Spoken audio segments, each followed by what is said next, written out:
રાજ્યમાં ભારે વરસાદની પરિસ્થિતિને લઈને સીએમએ સમીક્ષા કરી અને CM Bhupendra Patel Gandhinagar state control room પહોંચ્યા છે. વધુ વરસાદ છે એવા જિલ્લાઓની સમીક્ષા કરી વિડીયો કોન્ફરન્સના માધ્યમથી સીએમએ વાતચીત કરી. પ્રભાવિત વિસ્તારોના કલેક્ટર સાથે સીએમએ ચર્ચા કરી.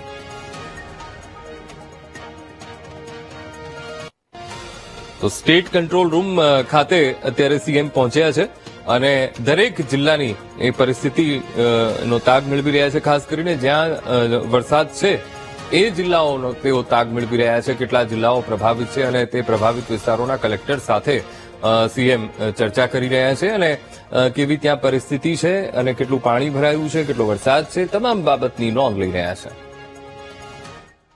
આજનો તે સંવાદદાતા મેહુલ ફોનલાઈન પર. મેહુલ, રાજ્યમાં ભારે વરસાદ અને આ પરિસ્થિતિને લઈને સીએમની સમીક્ષા. મેહુલ. બિલકુલ અંકુર, વાત કરવામાં આવે તો મુખ્યમંત્રી ભૂપેન્દ્ર પટેલે આજે રજાના દિવસે રાજ્યમાં જે વરસાદની સ્થિતિ છે તેને લઈને સ્ટેટ ઇમરજન્સી ઓપરેશન સેન્ટર ખાતે સમીક્ષા કરી છે.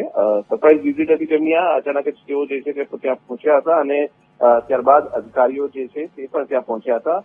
ખાસ તો વરસાદ પ્રભાવિત રાજ્યના જિલ્લાઓ છે તેની સમીક્ષા કરવામાં આવી. વિશેષ આ જે વિસ્તારો જે છે ત્યાં જળભરાવની સ્થિતિ અંગે પણ સમીક્ષા જે છે તે કરવામાં આવી. રોડ રસ્તાઓ કેટલા બંધ છે, ત્યાં કેટલો વરસાદ થયો છે, જ્યાં સ્થળાંતર કરવાની જરૂર હોય ત્યાં સ્થળાંતર કરવા માટેની સૂચનાઓ જે છે તે પણ આપવામાં આવી છે.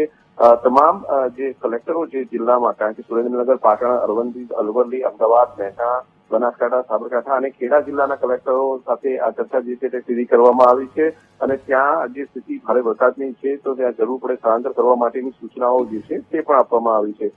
તમામ જે અધિકારીઓ છે તેમને સીધા જરૂરી પગલાં લેવા માટે મુખ્યમંત્રી ભૂપેન્દ્ર પટેલે સીધી સૂચના આપી છે. જી અંકુર. બિલકુલ મેહુલ, સમગ્ર માહિતી સાથે જોડાવા બદલ આપનો આભાર.